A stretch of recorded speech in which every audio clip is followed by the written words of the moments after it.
What's up guys, welcome back. Cookout season is finally here, and that means if somebody's outside manning the grill, someone else needs to be inside working on the side dishes. And today you're in luck because I'm gonna show you how to make arguably the best side dish of all time. I'm talking about mac and cheese. This recipe is for sure gonna make you the star at your next cookout. It's loaded with flavor, has 5 different cheeses. But before we dive into that, please take a quick second to subscribe to the channel. Make sure you hit that bell to enable notifications as well. All right, my friends, you can't have mac and cheese without the cheese, and today we're using 5 different varieties. You don't have to use 5, you can use 3, but the key here is to make sure that you have some flavor variety. You don't want to have 5 cheeses that are all the same flavor profile. So for example, you don't want to have 5 sharp cheeses. Today for our sharp, we're going with sharp cheddar. We're gonna add a little smokiness to the party with some smoked gouda. We got nice, mild, creamy, and melty cheese like mozzarella is gonna be the foundation. We've got Colby Jack for some flavor, and I really like the color this provides on the top of the mac and cheese. And then we got something that's a little bit salty, something like a pecorino romano or a parmesan, anything like that will work. Now another real quick pro tip guys, you wanna shred your own cheese when you make mac and cheese or anything that's sauce related, because it doesn't have the anti-caking agents that the store-bought pre-shredded stuff has, like potato starch. It really makes your cheese sauce not melt as nicely. So shred your own cheese, little forearm workout, never hurt nobody. And this episode is sponsored by HelloFresh. Flavor is in full bloom at HelloFresh. Enjoy the taste of spring with chef-crafted recipes featuring ripe seasonal ingredients delivered right to your door. HelloFresh does more than just delicious dinners. Not only can you take your pick from 40 weekly recipes, but you can choose from over 100 items to round out your order, from snacks and easy lunches to desserts and pantry necessities. Everything arrives in one box on the delivery date that you choose. And you can check save money off your growing to-do list with the help of HelloFresh. HelloFresh is cheaper than grocery shopping and 25% cheaper than takeout. No worries if you're not a pro in the kitchen. HelloFresh's foolproof recipes arrive pre-portioned, and they're super easy to prepare in just a few steps. I use HelloFresh all the time, and I'm confident that you'll love it too. So visit HelloFresh.com and use the code MrMakeItHappen16 for 16 free meals plus free shipping. That's HelloFresh.com. Use the code MrMakeItHappen16 and you get 16 free meals plus free shipping. You can't beat that. All right guys, so there's just about as many mac and cheese recipes as there are people in the world, so this is how I like to do mine. We're gonna make a roux. So to do that, we're gonna need a nice Dutch oven or a heavy bottom skillet. To that, we're gonna add about 3 to 4 tablespoons of butter, because butter makes everything better.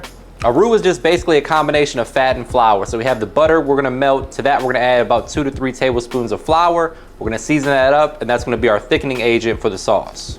Now, as that butter is melting, we're going in about a tablespoon of garlic. You can use garlic paste, minced garlic, whatever floats your boat. You can also leave it out if you don't want garlic in there, but I like it in mine. So a tablespoon of garlic. We're gonna enhance the flavor with a little chicken bouillon powder. Another pro tip is you could boil your noodles in chicken broth. Either one of those methods work. It gives a nice little pop of additional flavor.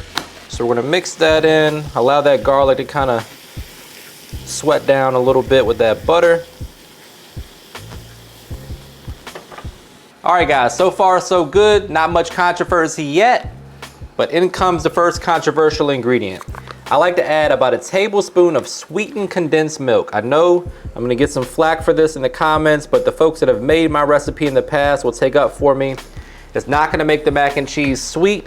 What it's gonna do though is bring all those flavors together. We're using 5 different cheeses. This is gonna help make everything come together and basically marry the flavors. So trust me on this one guys, just a tablespoon, not anything crazy. And now we're going in with 2 tablespoons of all-purpose flour. That is gonna help make our roux. Just gonna give that a mix. You wanna season your roux. We already went in with a little chicken bouillon powder. So I'm gonna add a little garlic and herb seasoning, a little bit of all-purpose seasoning. You just wanna kinda toast that flour, make sure that it's not raw. Little garlic and herb seasoning. Use whatever seasoning you like, guys. No right or wrong way to do that. And of course, a little all-purpose.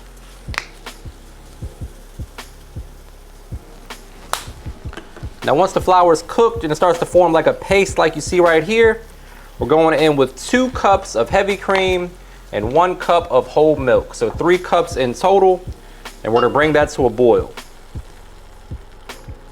So far so good, nice and simple.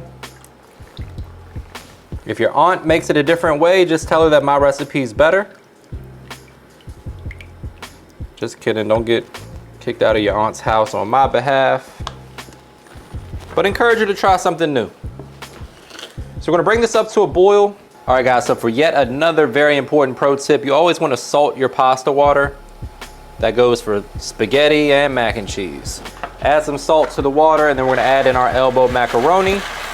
We're gonna boil that per package instructions. This is 9 to 11 minutes. All right, my friends, so as you can see, our sauce has started to make.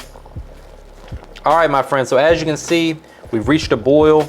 Now we're gonna go ahead and turn the heat down to low. It's gonna start thickening up, which is exactly what you wanna see. Once you kill the heat or turn it on very low, you can start adding in your cheese. So the first guest to arrive to the cheese party is gonna be that Pecorino Romano. Just a little bit of that because it's got some salt to it, so we don't wanna go too crazy. Then we're going in with our Gouda.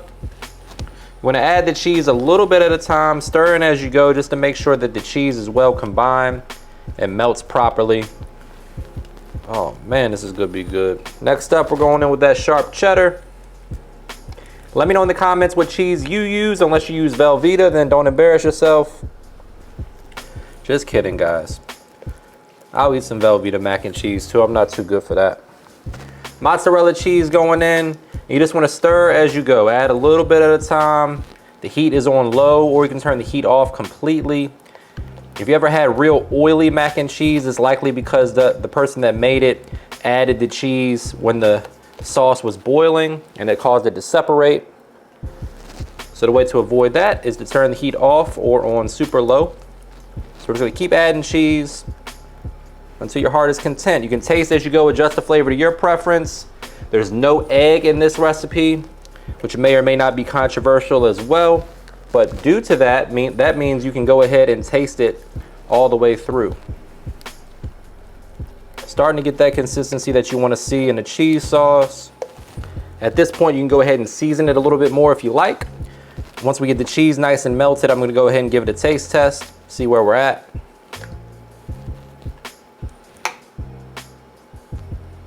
Perfect consistency. Let's see how we're doing on the flavor. Come on. As you can see, it's cheesy.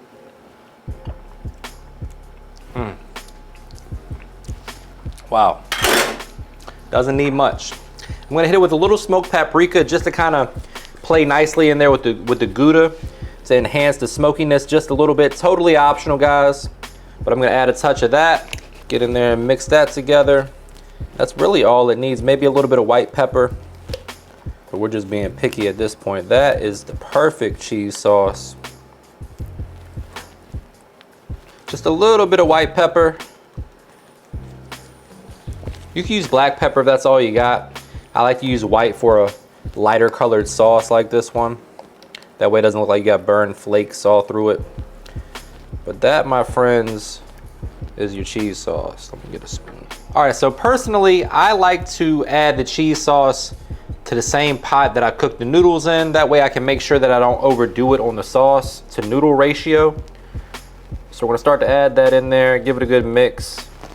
That's when it starts to make all those noises you guys like on social media.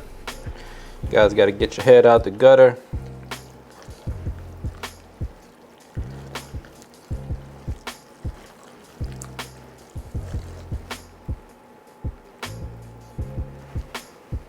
Just give that a good mix. Make sure that it's evenly coated. Depending on how you like your mac and cheese, you can make it a little bit more runny if you want to. This is about the perfect consistency for me. I also like to go ahead and add in a little bit of shredded cheese in there, just to make sure you got some nice cheese pull when it comes time to serve it up. There's plenty of cheese in here though, guys, as you could see from earlier, but a few extra steps helps for presentation. Now, if I was 7 years old, I'd eat it just like that. But for the grown folks, we're gonna make some baked mac and cheese today, and that, my friends, is going in the oven. So in order to do that, you need about a 9 by 11 casserole dish or a foil pan for my folks that don't feel like cleaning up. Then in goes all that magic. Let me know in the comments if you're team roux or team egg. And then also let me know what your favorite cheese blend is to use in your mac and cheese, because I'm down to try some new stuff. I'll report back when I do. But there we go. We're gonna smooth this out like a rocky relationship. Top it with some Colby Jack cheese for a beautiful color and presentation, and pop that in a 350-degree oven for about 30 minutes, or until the top is golden brown and beautiful. That, my friends, is ready for the oven.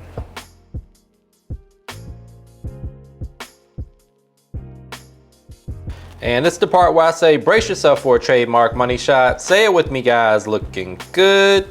The only thing left to do is dig in here for a taste test. But before we do that, please take a quick second to subscribe to the channel. Make sure you hit that bell to enable notifications as well. All right, guys, I went ahead and got me a little plate. Oh, man, look at that.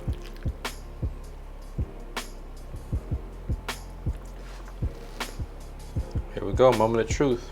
Looks incredibly hot.